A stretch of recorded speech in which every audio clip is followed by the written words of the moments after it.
The Outer Rim outpost floated in the cold darkness of space. Far from the shining core worlds, it was small, built only to watch trade routes and send reports to the central systems.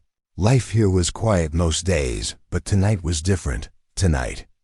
The alarms screamed through every corridor. Red lights flashed along the metal walls, and the sound of pounding footsteps echoed as alien soldiers ran to their stations. Commander Varric stood in the control room, his 4 hands gripping the edge of the console. His large black eyes watched the main screen as unknown ships appeared on the sensors. At first there were 3, then 6, then more until the scanner was filled with red marks. Unknown vessels approaching at attack speed, reported the young comms officer, her voice shaking. Varric's chest tightened. He didn't know who they were, but the way they moved told him one thing. They were here for blood. The first shots came quickly. The outpost shield lit up as enemy fire slammed into it. Shaking the whole station, Varric barked orders for all units to man the weapons and brace for impact. The enemy ships moved like predators, fast and merciless. Their weapons cut through the first defense drones in seconds. The alien defenders tried to return fire, but the attackers were too many. Send the distress call. Varric ordered. The comms officer hesitated. Who should we send it to? She asked. Varric's mandibles clicked in frustration. Everyone, anyone. We need help now. The message went out into the black. A desperate cry for aid. This is Outpost Zerith 9, under attack by unknown forces, requesting immediate assistance from any allied fleet. We cannot hold much longer. Minutes dragged by.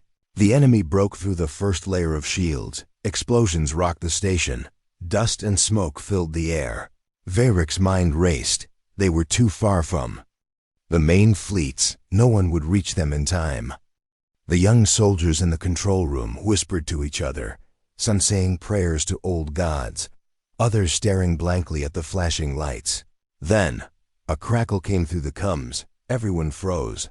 A voice spoke, deep and calm. Terran fleet. En route. The words seemed to hang in the air. For a moment, no one moved. Then murmurs spread through the room. Terrans, the humans, the Deathworlders. Some of the younger soldiers looked confused. Who are they? One asked. An older technician gave a low hiss. You've never heard of humans? They come from a death world, a planet where everything wants to kill you. Their oceans, their forests, their skies. Even the ground is dangerous, and somehow they survived. His voice dropped. They say humans fight like nothing else in the galaxy, but you never want them as your enemy.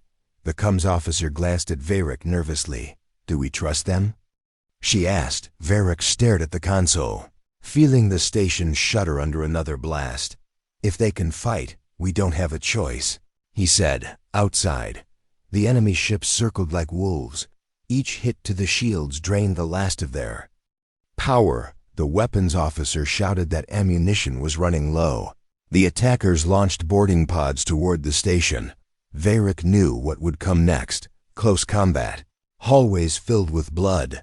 The defenders lined up near the airlocks, their rifles shaking in their hands. Suddenly, the sensor alarm blared again. Not from the enemy, but from something far larger. The screen lit up with new contacts, massive warp signatures, dozens of them. The enemy ships paused their attack, as if sensing the change. The void outside tore open in flashes of white light. One by one, colossal warships emerged from hyperspace. Their black hulls bristled with weapons, and their shape was strange, brutal, angular, like weapons first and ships second. The largest ship's hull bore a single word in bold white letters. Terra. The humans had arrived. The comms lit up again. This is Captain Hawley of the Terran fleet, the voice said, calm but carrying a weight that silenced the room. We'll handle this. You just stay alive. The channel cut, and before Varric could respond, the human ships moved. Missiles streaked through the darkness, slamming into the enemy formation. Human fighters darted between the larger ships, weaving through enemy fire. The attackers tried to regroup, but the Terran fleet advanced like a tidal wave. Every hit they took seemed to make them angrier inside the station. The defenders could only watch the battle unfold. The humans fought with terrifying speed. Each strike was precise, deliberate, and devastating. The older technician whispered, "Now you see why they're called Deathworlders." Varric's eyes stayed on the screen. For the first time that night, he felt something he hadn't felt since the attack began: hope. It was strange. He had never met a human before, never even spoken to one until minutes ago, yet now, their survival rested in the hands of these beings from the most dangerous world in the known galaxy. The enemy began to pull back, but it was too late. The humans had already cut through their front lines. The space outside the station was filled with burning wrecks. The few enemy ships that remained tried to flee, but human cruisers chased them down with relentless fire. In the control room, no one spoke. All eyes were fixed on the screens as the Terran fleet encircled the outpost. Varric didn't know if they had been saved by allies, or if something far more dangerous now stood outside their door. The calm voice of Captain Hawley returned on the comms. "Outpost Sirith 9, your sky is clear." The humans had come when no one else did, and they had come like a storm. The room was silent, the air heavy with the knowledge that the galaxy's most feared warriors had just fought for them. Somewhere deep inside, Varric wondered, was this the beginning of salvation, or the start of something they could never control?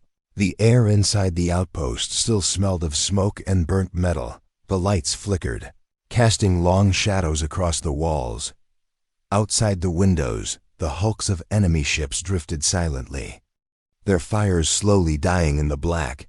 Yet even with the threat gone, the alien defenders could not relax. The humans were still out there, in the mess hall. Soldiers gathered in tense groups, speaking in hushed voices. They spoke of what they had seen: black-armored figures moving through enemy fire without slowing, Terran fighters diving straight into danger, as if fear meant nothing to them. A young trooper named Rilvik whispered, "They looked like they enjoyed it." His friend, a mechanic named Jova, shook his head. "No, not enjoyed. It was like they were built for it." An older officer, thin and gray-skinned, leaned closer to the group. "You don't understand," he said quietly. "The humans are Deathworlders. Everything on their home planet tries to kill them. Their plants can poison you, their predators can rip you apart, even their weather can destroy cities, and somehow they survived long enough to leave their planet and come out here." The younger soldiers listened with wide eyes. The stories they had heard before were just rumors, ghost tales told to scare recruits. But now they had seen them in action. They had watched humans tear apart an enemy fleet in minutes, and the image would not leave their minds. Commander Varric sat alone in his quarters. Reviewing the battle recordings, he zoomed in on one human soldier during the fight. The armor was black and scarred, the visor reflecting the fire around them. They moved with a strange mix of precision and aggression. Each step calculated, each strike deadly. It was almost unnatural. He paused the footage and stared at the frozen image, asking himself if this was truly an ally, or a new kind of danger. The intercom crackled, breaking his thoughts. "Commander, the Terran captain requests a private meeting." Varric hesitated for a moment. His instincts told him to be cautious, but refusing could be worse. "Send them in," he replied. When the human entered the room, the air seemed to change. Captain Hawley was taller than Varric expected, the kind of presence that made the space feel smaller. His armor was removed now, revealing a simple dark uniform, but the scars on his hands and neck told their own story. "Commander," Hawley greeted, his voice steady. "Your people fought well." Varric tilted his head slightly. "We fought, but without you, we would have fallen." Hawley simply shrugged. "You called for help." "We answered." His tone was calm, but there was something behind it. Not arrogance, but certainty, as if saving them had been inevitable. Varric decided to ask what everyone else was wondering. "Why did you come? This is far from your space, and many fear your kind." Hale's eyes didn't flinch. "Because you asked, and because no one else would," he said. We've been on the other side of those calls, Commander, waiting for help that never came. Elsewhere in the station, alien technicians were repairing damaged systems every so often. They would glance out the window at the massive Terran ships holding position nearby. Some couldn't decide if they felt safer or more exposed with them so close. The ships looked like predators, built for war and nothing else. In the medical bay, wounded soldiers were being treated. One medic paused her work to whisper to another, "Did you see their dropships? They land like meteors, and when the doors open, they just walk into gunfire." The other medic nodded. "I saw one pull a wounded soldier out of the line of fire with one arm while still firing their weapon with the other." Back in the command center, Varric escorted Halle to the main viewport. From here, the Terran fleet looked like a wall of black steel against the stars. "Your ships. They're different from any I've seen," Varric said. Hale's lips curved slightly. "They're made to fight, not impress. Pretty ships don't win wars." The commander studied the man beside him.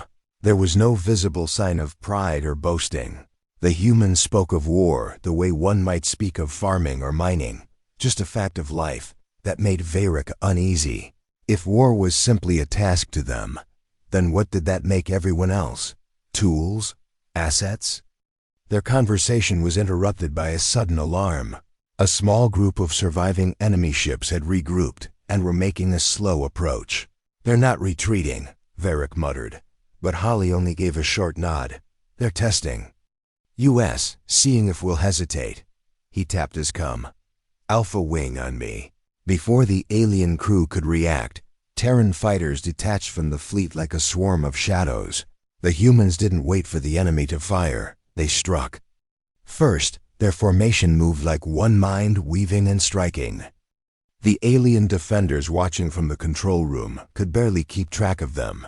The enemy lasted less than a minute before their ships broke apart under the assault. When it was over, the humans returned to their ships without ceremony. No cheers, no celebration, as if this was simply routine. That quiet efficiency unsettled the aliens more than the battle itself. Later, in the stillness of the command center, Varric found himself staring at the dark shapes of the Terran vessels again. He realized something that chilled him. The humans had come from across the galaxy in hours, fought a battle they had no stake in, and then stayed without asking for anything. That kind of power, that kind of reach. It could change the balance of the galaxy. Down in the barracks, the alien soldiers lay awake, replaying the day's events in their minds. Some felt gratitude, others fear. But all of them knew one thing: the Deathworlders were real, and nothing in the galaxy would ever feel the same again. The silence after the second skirmish was heavy. The alien outpost floated in the dark like a wounded animal, patched together with emergency repairs. Its lights glowed dimly, casting a sickly hue over the metal corridors, yet the real weight pressing down on everyone was not the damage or the memory of the attack. It was the knowledge that the humans were still here. Commander Varric stood in the control room, staring at the tactical map. The Terran fleet was spread in a defensive formation, blocking any approach to the outpost. Their ships moved with slow precision, like predators conserving their strength. The alien crew worked quietly, stealing glances at the black warships outside. Then the comms officer's console beeped sharply. "Incoming transmission from the Terran flagship," she said. Varric nodded. "Put it through." The main screen flickered, and a human face appeared. Captain Halle. His expression was calm, but his eyes held a focus that made Varric feel exposed. "Commander, we're sending a ground team to assess your situation directly," Halle said. "They will arrive in 15 minutes. Ensure your people do not fire on them." The channel closed before Varric could respond. He turned to his security chief. "Have the landing platform cleared, and tell our soldiers to keep their weapons lowered, but ready." Even as he said it, he knew the words wouldn't ease their nerves. 15 minutes later, the sound came, a deep, vibrating roar that shook the floor plates. Through the viewport, they saw it. A Terran dropship cutting through the black, its thrusters burning white hot. The craft didn't slow like normal shuttles. It descended in a sharp, aggressive arc, slamming onto the platform with a force that made the metal tremble. Steam hissed from vents as the rear ramp fell open. They emerged like a storm, 5 humans in black combat armor. Each one moved with a controlled readiness. Their helmets reflecting the dim light, weapons hung at their sides. But their very presence felt like a threat. Even walking, they looked like they could explode into violence at any moment. Varric stepped forward to meet them, his security. Team stood tense behind him. The lead human removed their helmet, revealing a woman with sharp eyes and short dark hair. Lieutenant Mara, she introduced herself. Her voice was low, steady. "We're here to inspect your structural integrity, assess combat readiness, and ensure no enemy trackers remain." Her team split up without waiting for permission. 2 headed toward the damaged sections of the station. 1 moved to the command center, and another began scanning the exterior walls. Varric tried to keep up, but their pace was relentless. "Do you always move without clearance from station command?" he asked. Mara gave a small shrug.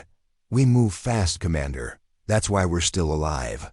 In the medical bay, 1 human crouched beside a wounded alien soldier, scanning the injury. "Fractured carapace. Internal bleeding," he said. Flatly, before pulling out a small kit, the alien medic hesitated. "We can handle," but the human was already working, sealing the injury with practiced speed. When he was done, the wounded soldier stared at him as if unsure whether to thank him or fear him. Meanwhile, in the engineering sector, 2 humans inspected the shield generator. Their armor was scratched, their gloves blackened from battle. 1 knelt to run. "A hand along the control panel. Cheap alloy," he muttered. "No wonder it failed so fast." His partner chuckled. "You'd think a frontier station would invest in real defenses." The alien engineer nearby bristled, but didn't dare respond. Back in the control room, Varric found Lieutenant Mara standing at the viewport, watching the Terran ships outside. "You're making my crew uneasy," he said. She didn't look away. "Good," she replied. "Uneasy means alert. Alert means alive." Before he could argue, the alarm blared.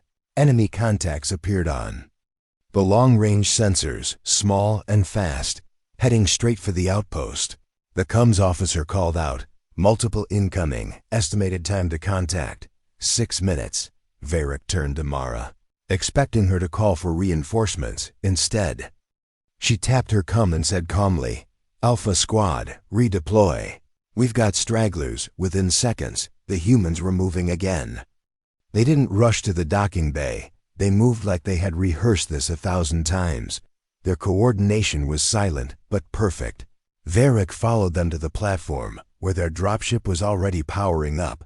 Mara glanced back at him. "Stay inside and watch. You'll understand why they call us Deathworlders." Then the ramp closed, and the dropship lifted away from the control room's main screen. The crew watched the Terran craft streak toward the enemy ships. Before the aliens could fire a shot, the humans were already among them. Their dropship spun in tight maneuvers, unleashing streams of fire that ripped through the attackers. The alien crew could barely follow the speed of the engagement. 1 enemy ship tried to break off and flee, but a Terran fighter intercepted it, ramming its side with a burst of fire that sent it spinning out of control. The battle was over in under 3 minutes. When the dropship returned, it carried no damage beyond a few scorch marks. The humans disembarked calmly, as if they'd just gone for a routine patrol. Mara passed by Varric and simply said, "No more threats in your sector." Before walking away, that night, the station felt different. The aliens still whispered about the humans, but now their voices carried something else. Not just fear, but an uneasy respect. They had seen warriors before, but never anything like this, and deep inside, many began to wonder what it would mean for the galaxy if these Deathworlders ever decided to fight for something bigger than a single outpost. The next rotation began with an uneasy quiet. The outpost's repair crews moved through the halls, welding cracks in the walls and replacing shattered panels. Outside, the Terran fleet still hung in space like a wall of iron. The black silhouettes of their ships seemed to swallow the starlight, a reminder that the humans had not left, and perhaps would not leave anytime soon. Commander Varric walked through the station, nodding to soldiers and engineers as he passed. Everyone worked faster now, as if the presence of the humans was a silent command to perform at their best. Even the laziest crew members kept their eyes down and their hands busy. No one wanted to draw the gaze of a Deathworlder. In the mess hall, conversations were hushed but intense. Soldiers traded stories of what they'd seen the day before. I saw one of them walk through a burning corridor without even flinching. A young trooper whispered, "And they weren't even wearing full heat shielding."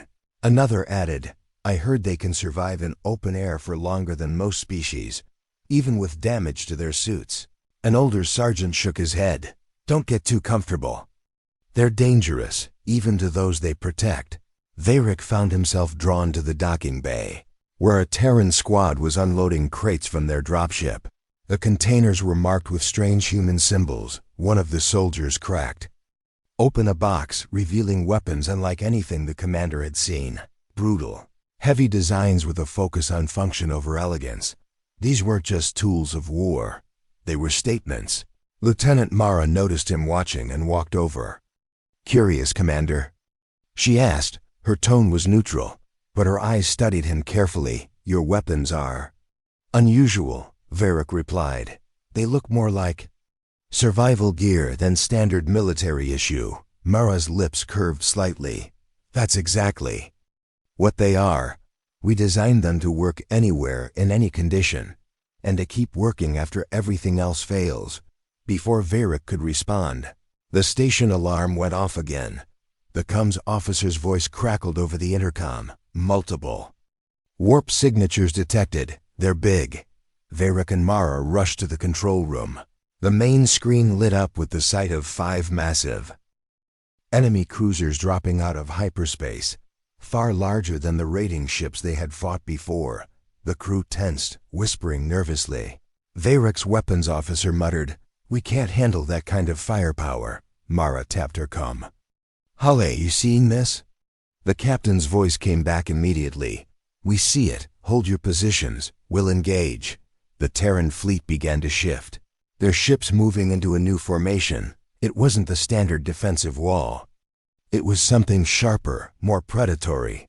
The alien crew watched, confused. "What are they doing?" one officer asked. Mara didn't take her eyes off the screen. "They're baiting them." The enemy cruisers opened fire. The humans didn't return the shots immediately. Instead, they pulled back slightly, drawing the enemy in. Varric's instincts screamed that this was a mistake.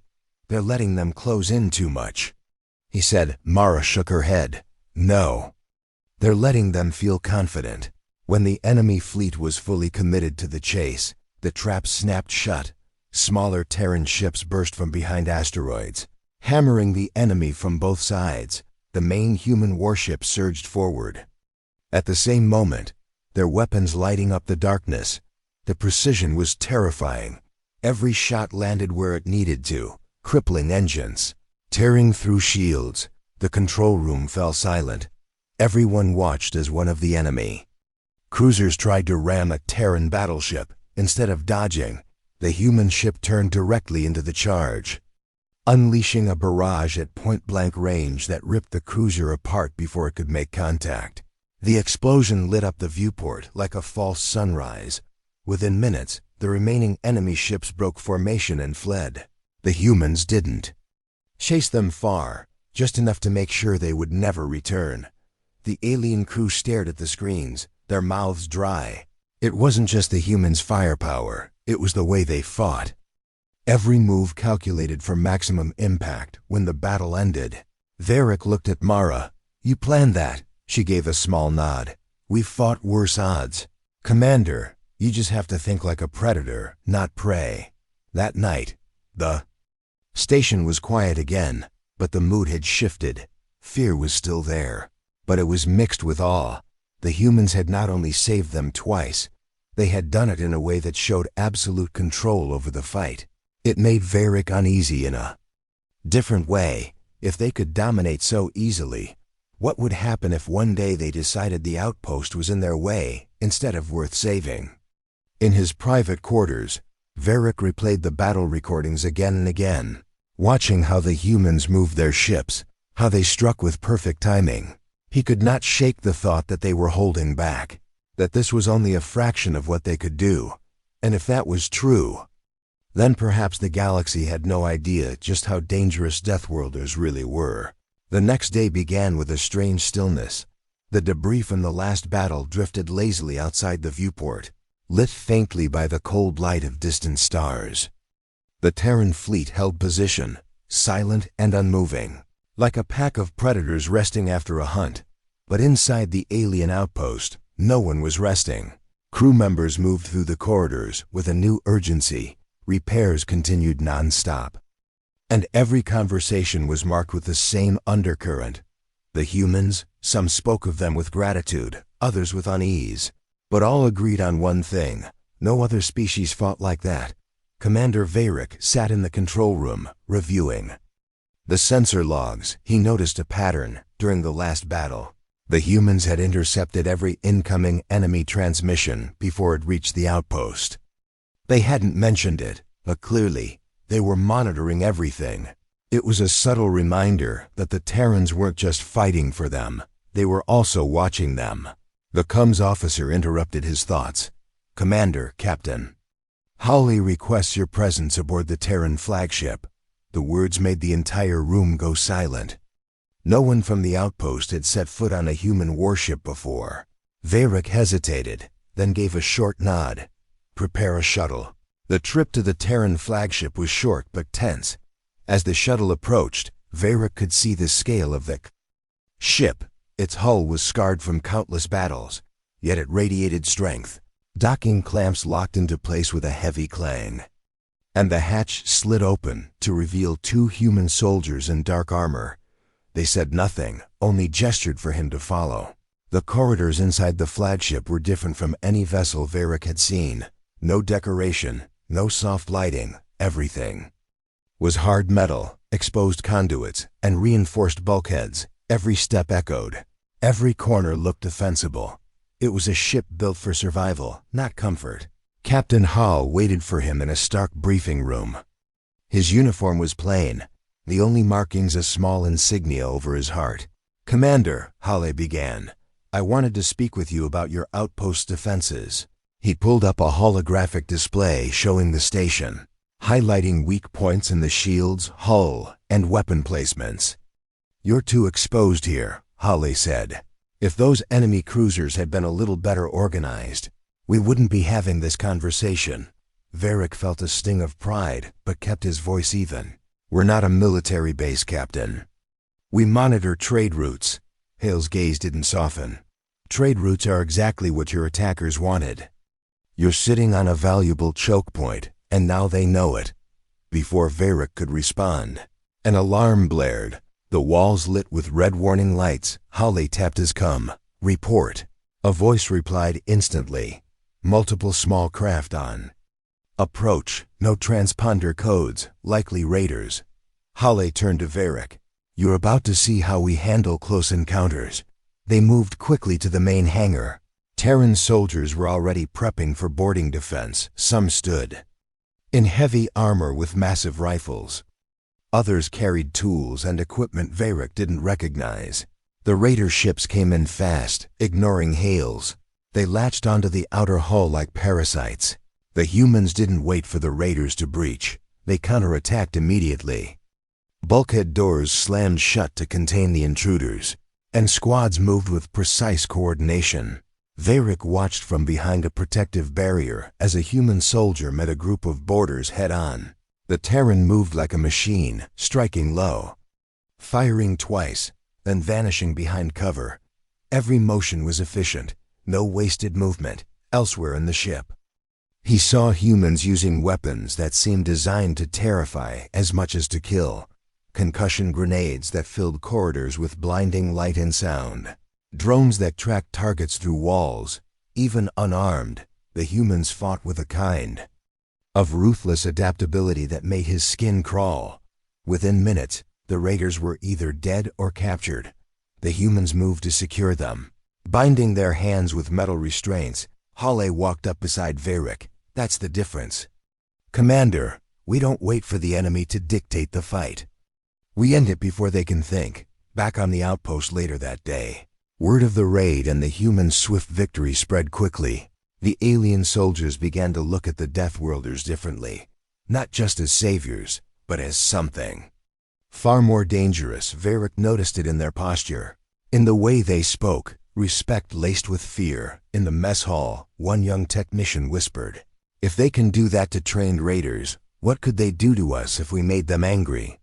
Another replied, "Maybe that's why no one dares fight them. It's not just that they win. It's how fast they make it over."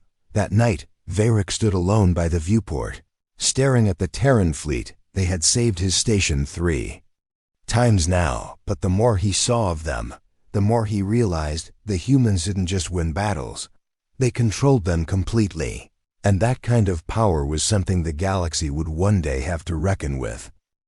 The following cycle began with an odd tension in the air. The outpost had power. The shields were back online, and the repair crews had even managed to patch the worst of the damage. Yet no one was relaxed. It wasn't the fear of another enemy attack that kept everyone on edge. It was the Terran fleet still looming beyond the viewport, unmoving, watching. Commander Varric had barely stepped into the control room when the comms officer turned toward him. "Commander, Captain Halle is requesting your presence again, but not aboard his ship this time." Varric frowned. "Then where?" The officer hesitated. "He wants to meet outside the station." Minutes later, Varric stood in the docking bay, looking at the black Terran dropship waiting for him. Its hull bore scars from recent battles, and the air around it seemed to hum with restrained power. Lieutenant Morrow was there, helmet under one arm. "You'll need a suit," she said simply, handing him an alien-adapted exoshell. Varric slid into it reluctantly, the thought of leaving the station's safety unsettling. The dropship's cabin was dim and silent as it lifted away. The Terran crew didn't speak. They just checked their gear with quick, precise motion. Soon the outpost was a shrinking speck behind them. And ahead, something vast emerged from the black. It was the Terran flagship, but now, up close, Varric could see details that the viewport on his station had never revealed. Its hull was layered in armor so thick it seemed like a floating fortress, and scattered across its surface were strange shapes, weapon systems he didn't recognize. The dropship docked in a hangar that dwarfed any bay Varric had ever seen. Inside, the humans moved like a single organism. Squads training engineers, working on fighters, and officers scanning tactical maps. It was a living war machine. Captain Halle met him just inside the hangar doors. "Commander," he said with a nod, "I wanted you to see something." Without waiting for a response, Halle led him through a series of corridors until they reached what looked like a command amphitheater. In its center was a massive holographic display of the local star systems. Red markers flashed along several routes. "These are enemy movements," Halle explained. "The force that attacked you wasn't acting alone. They're part of a larger network, one we've been tracking for months." He pointed to the nearest cluster of red. "We think they're massing again, bigger than before." Varric studied the map. "Then why are you showing me this?" "You could handle them without us." Hale's eyes were steady. "Because if they hit us hard enough, they might bypass us and come for you again. And this time, we might not be here." The thought chilled Varric more than he wanted to admit. But before he could reply, an alert sounded in the chamber. A human officer reported, "We've intercepted a coded transmission. They're moving now. Estimated contact with our sector in less than 10 hours. Hale's tone didn't change. "Then we intercept before they get close." He looked at Varric. "You can stay here and watch, or you can come with us." Against his better judgment, Varric agreed. Moments later, he was strapped into a seat on the bridge of the Terran flagship. The launch was smooth but fast, too fast. and he realized the humans didn't waste time on ceremonial departures. The fleet moved like a knife through the dark. Every ship kept perfect formation, their engines flaring only when necessary. As they closed the distance, Varric's pulse quickened. The enemy fleet appeared on the sensors, larger than anything he had seen yet. Hale gave a single order: split and strike, and the Terran formation dissolved into smaller hunting packs. Each group moved to flank the enemy from multiple angles. The enemy, caught between too many threats, tried to form a defensive wall, but the humans didn't let them. They hit hard, pulling back just enough to draw the enemy ships apart. Then striking again. From the bridge, Varric watched as the flagships' main guns fired. A deep, bone-vibrating thud followed by the sight of an enemy cruiser's hull splitting in half. He had seen battles before, but never with this level of precision.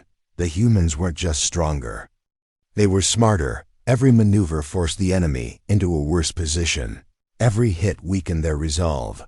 Within an hour, the enemy fleet was scattered, some destroyed, others fleeing in panic. Hale's voice stayed calm through it all, issuing short, sharp commands. When the last red marker disappeared from the tactical map, the humans reformed their fleet without celebration. As they made their way back toward the outpost, Varric finally asked, "Why help us? You could have ignored our distress call." Hale's gaze didn't waver. "Because when the galaxy leaves someone to die, we remember it, and we don't let it happen if we can stop it." Varric sat back, realizing that the humans were not just warriors. They were something far more dangerous to the balance of power. They didn't fight for territory or politics. They fought with purpose, and in that moment, he understood why the galaxy feared them as much as it needed them. The Terran fleet returned to the outpost in silence. Their ships glided into position, without flourish, taking up the same watchful formation as before. From the control room, Commander Varric watched them settle like a dark ring of steel around the station. It should have felt comforting, but instead, it felt like standing in the shadow of something far greater than himself. The crew greeted the return with mixed emotions. Some smiled with relief, knowing the Deathworlders had once again kept them alive. Others avoided the viewports entirely, unsettled by the presence of such overwhelming power so close. Word had spread quickly about the battle, how the humans had torn apart an enemy fleet more than twice their size in less than an hour. Varric left the control room and walked through the station's corridors. Everywhere he went, he heard whispers. "They're not like us. They're not like anyone," one soldier murmured. "If they ever turned on us, there would be no fighting back," another replied. It wasn't just fear anymore. It was respect laced with inevitability. In the docking bay, a Terran dropship had landed. Captain Hal stood at the base of the ramp, speaking quietly with Lieutenant Mara. When he noticed Varric, he waved him over. "Commander," Hala began, "we'll be leaving soon." The words were both a relief and a strange disappointment. "You've given us more than we could repay," Varric said honestly. Hale's gaze was steady. "We didn't come for payment. You called for help, and we answered." That simple statement hung in the air, but there was something behind it, an unspoken warning that humans didn't always answer calls. And when they did, it was by their choice alone. Before their departure, Hale invited Varric aboard the flagship one last time. The trip across was quiet, but when the shuttle docked, Varric was led to a large observation deck at the very front of the ship. Beyond the glass stretched the black sea of space. The Terran fleet loomed ahead, their silhouettes sharp against the stars. "This is the part you don't see from your station," Hale said, gesturing toward the stars. "Every time we answer a call like yours, we make enemies, and those enemies never forget." Varric turned to him. "Then why risk it?" Hale's answer came without hesitation. "Because someone has to, and if not us, who?" They stood in silence for a moment, watching a small squadron of Terran fighters drift past the viewport like silent sharks. Then Hale added, "There will be more attacks, Commander. Not today, maybe not this year, but they'll come." And when they do, remember what you saw here. The galaxy won't save you, but Deathworlders. Maybe we will. Back at the outpost, as the Terran fleet prepared to jump out of the system, the crew gathered at the viewports. No one spoke. They simply watched as the black warships turned toward the deep void. Engines flared bright, and one by one, they vanished into hyperspace, leaving only the cold stars behind.